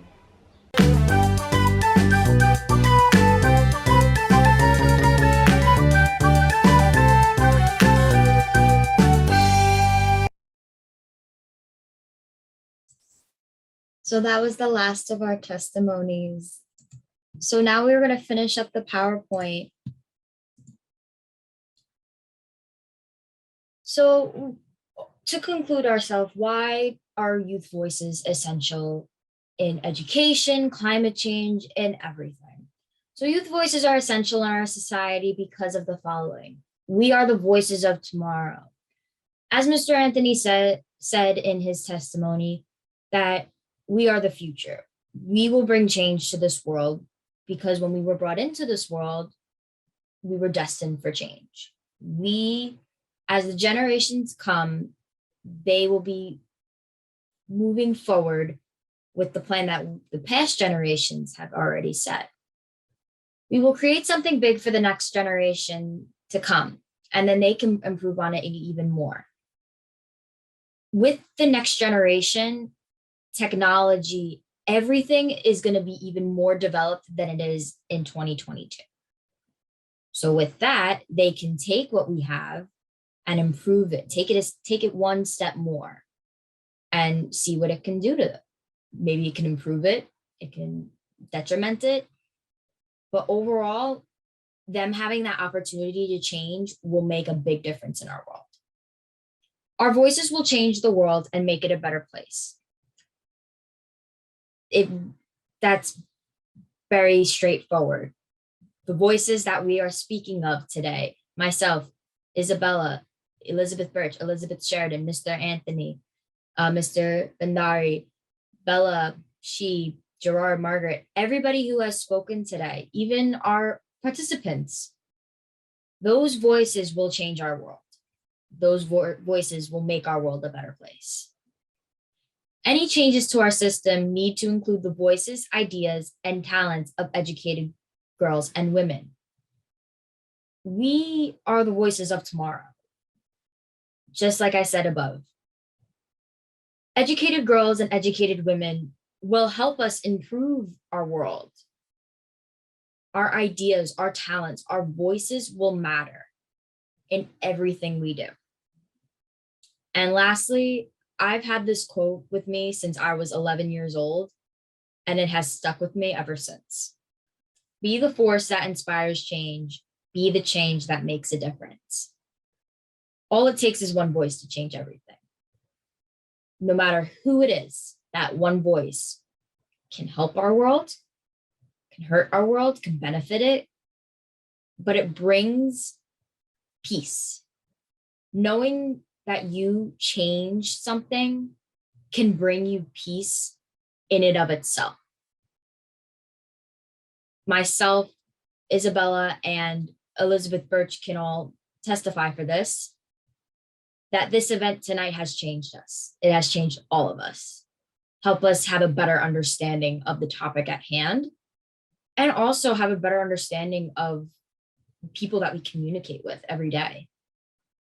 We have this connection through our voices, through our hearts, through our minds, and through everything because of what we do as students, as teachers, as educators, as directors, as anybody. Bringing that all into one little clump and just having a conversation with that, that's going to change a lot of things. And it's going to do some good. I know that. Thank you for that. So some of the resources we have included in case you want to further look into the topics we discussed are UNESCO, UNICEF, the Malala Fund report, A Greener, Fairer Future, Why Leaders Need to Invest in Climate and Girls' Education, United Nations official website, GreenBiz, peaceforpeople.org, prepforpeace.org, and pathwaystopeace.org.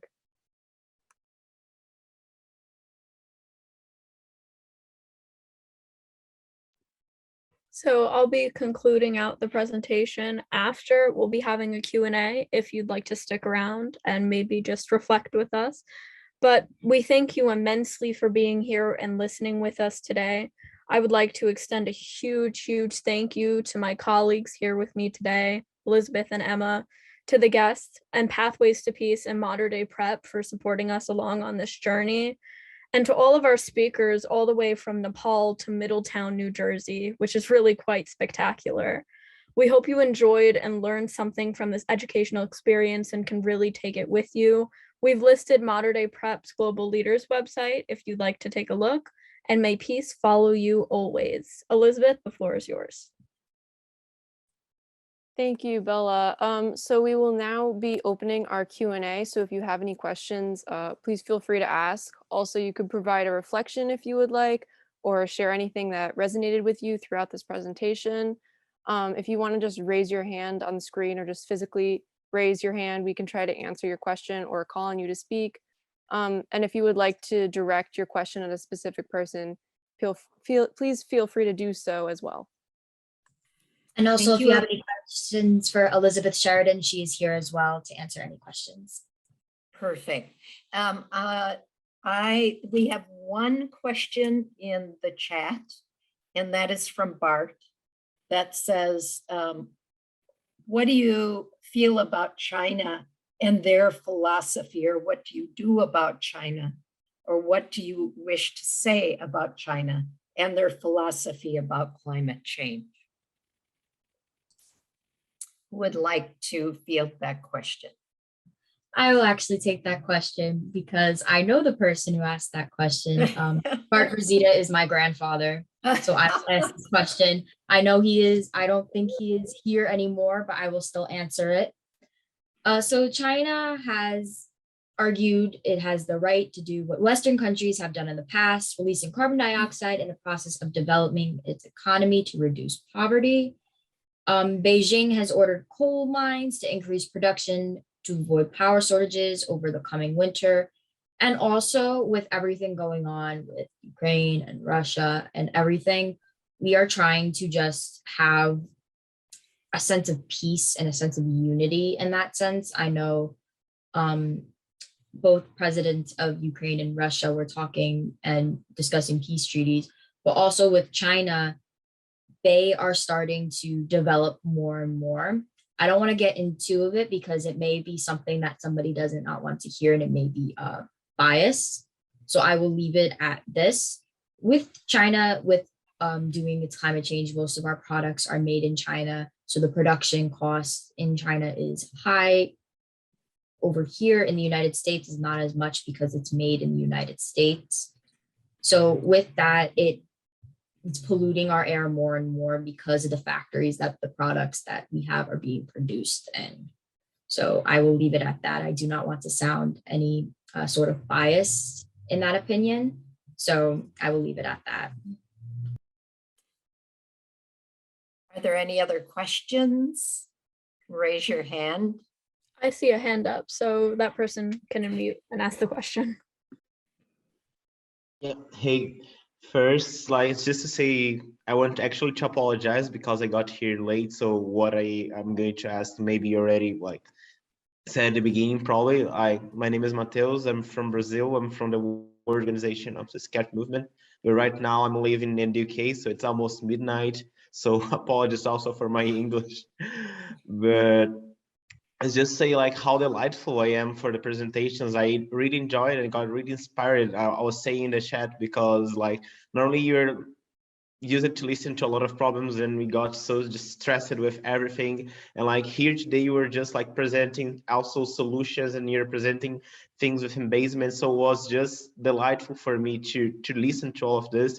I was in a meeting just before talking, that's why I got here late. I was in a meeting talking about how education was so important, and I was like, I wanted to bring people that were in the meeting here to say like, so that's why education is important. So, but it's just like I actually wanted, as I got here late, I wanted to know more actually about you, about what you do, your organizations, and etc. So if you just could go through it a little quickly. Sure, Bella, do you want to start? Okay, yeah, of course. So we're here in conjunction with Pathways to Peace, which Tez is here overseeing for Pathways to Peace. And us three students, which are high school students, we actually got involved through the Global Leaders Program at Modern Day Prep, which you saw Mr. Anthony speak on. Mr. Anthony's present here with us today, which is really an amazing opportunity because we get to do work alongside UN representatives and build peace with youth voices. So it's just Modern Day Prep has the Global Leaders Program, which is teaching us to be the leaders of tomorrow in conjunction with the organization Pathways to Peace. So that's how we got involved through this. And we learn many things in that class, as Emma mentioned before. It's more than a class, it's a life experience. It's a whole opportunity. It's really great. Yeah, I've been involved with the Global Leaders Program ever since I was in 7th grade at St. Mary's Elementary School in Middletown as well. And it's just been very inspirational, been working with international leaders, international people. I have spoken at a few international conferences alongside of Mr. Anthony and alongside of Mr. Lindy Peter Crescitelli, who is here as well, on behalf of the Gandhi King Season for Nonviolence, which will be happening next Monday and then April 4th as well. I will ask him if he can speak more about that in just a minute. And just all three of us have been working with Mr. Anthony since our freshman year and Isabella since this year. And we have just loved it. We loved going to the UN. We loved having that participation factor in everything we do. As Mr. Anthony said, we are the leaders of tomorrow. The youth voices, our generation will be those leaders to help us get to peace where we need to be. Elizabeth, do you want to elaborate a little bit more? Sure. I really appreciate all that this program and Mr. Anthony has done for me, because I feel like as a high schooler, the experiences that I've gotten, like ordinarily I wouldn't have been able to experience until I'm an adult, like attending UN conferences like the Holocaust Remembrance Day and International Day of Peace. I feel like it helped teach me some valuable lessons and give like a worldwide perspective of how everyone seeks to obtain peace. So I just really appreciate being able to, at such a young age, be involved in a program like this. We hope that answers your question.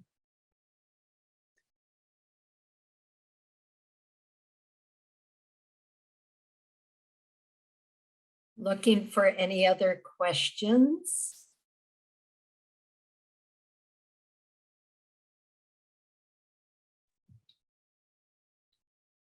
So if anybody else doesn't have any questions, Mr. Lindy Peter Crescitelli is here on behalf of Gandhi King Season for Nonviolence. And I would just like, myself and Bella and Elizabeth are all involved in this. And we would like him to just elaborate on what the Gandhi King Season for Nonviolence is and when the events are. So Mr. Crescitelli, the floor is yours.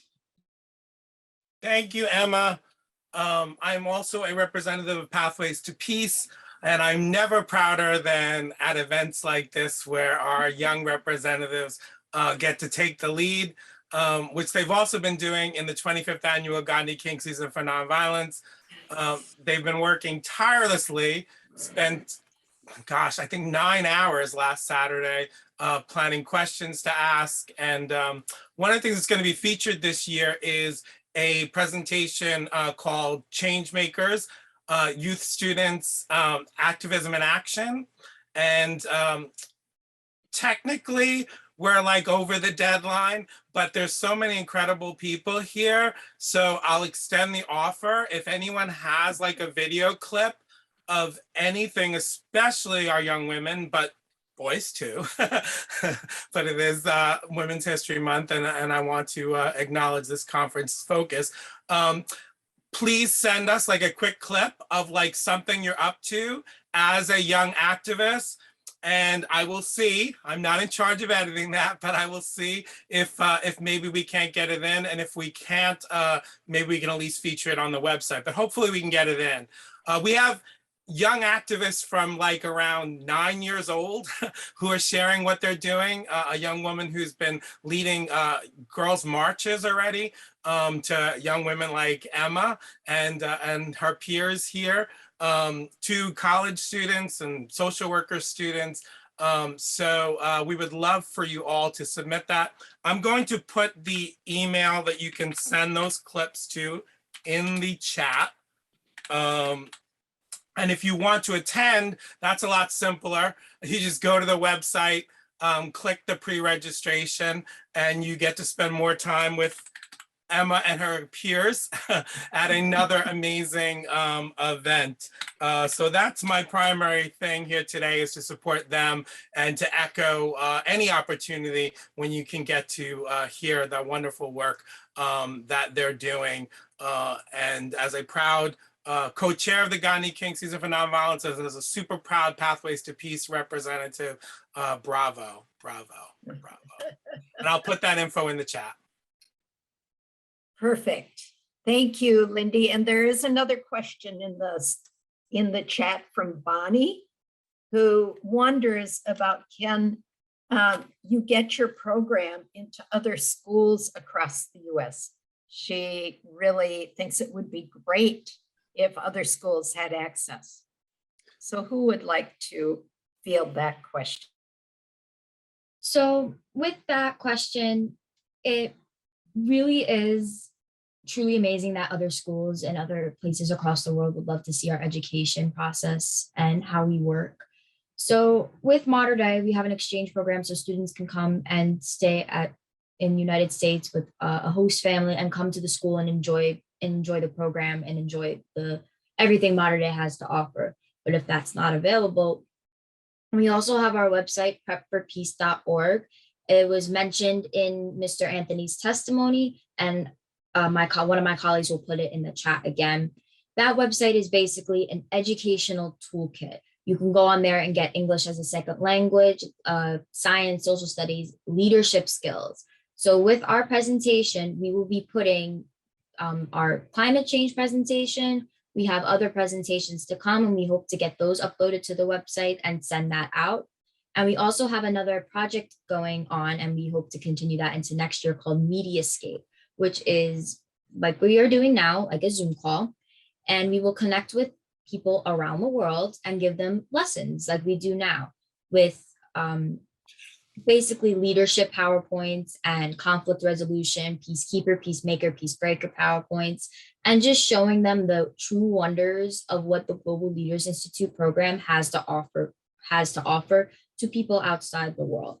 I know Mr. Anthony wanted to touch upon this. So Mr. Anthony, if you would go into depth about this question.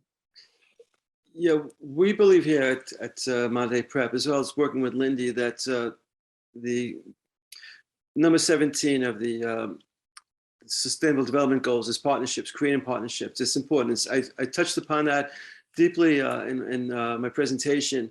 When we have the opportunity to share together, work together, we can sort of share our strengths and do best practices. So I'm going to type my email into the chat. Lindy, I think you can do the same.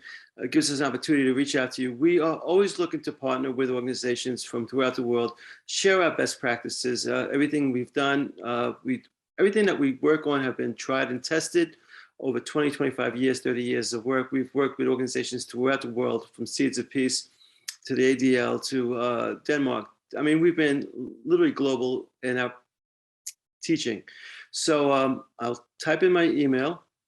Please reach out to me, and we look forward to extending this conversation and developing peaceful solutions moving forward.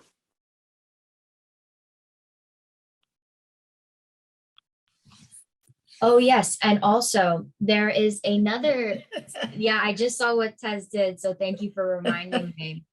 We also have another student here. Her name is Catherine Vogt. She will be having an event on Saturday at March 19th at 4 p.m. based on the domestic burden on girls and its impact on education. She's also part of the Global Leaders Institute and is a sophomore at Mater Dei Prep. Same Zoom link, you can tune in on Saturday. And we really hope to see you all there to just take part in what we did today. I got a sneak peek of their PowerPoint. It is very good so far. So good job to Catherine and her colleague, Abigail O'Sullivan. Thanks. So Catherine, if you want to just elaborate more on what your sure PowerPoint is. So our presentation is focusing on the domestic burden that girls has always taken on, especially its effect over the past 2 years with the pandemic.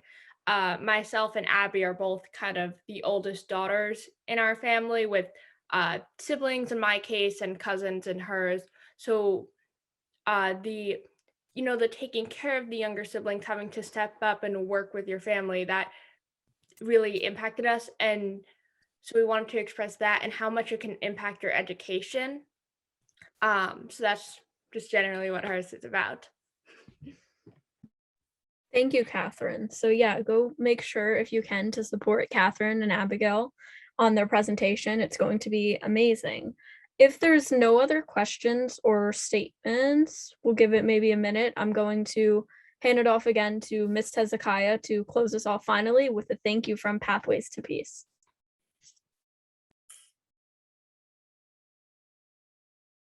Thank you. Matthias said what I was going to say, which is repeatedly, you all have said that you are the future and your voices are the voices of the future. And while that's true, we also know that you are the voices of the present. and that you are the voices that are shaping and informing solutions right now. And so in closing, I want to just say thank you. Special kudos to Emma, to Isabella, and to Elizabeth for being able to provide such excellent information, as well as the organization of this parallel event. I am so thrilled and honored at how gracefully you represent Pathways to Peace. And also want to say, for everyone presenting, our presenters as well as our participants, we thank you for being here. We thank you for supporting the voices of our next generation peace builders.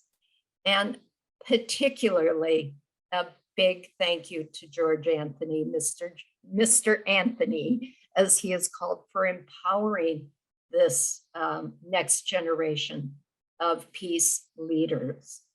And so in closing, what we always say is to remember that each of you are a pathway to peace, regardless of your discipline, regardless of your status, regardless of your age, your ability, that within your own interactions, you bring peace to our world, one person at a time. You are a pathway to peace. So thank you for being here.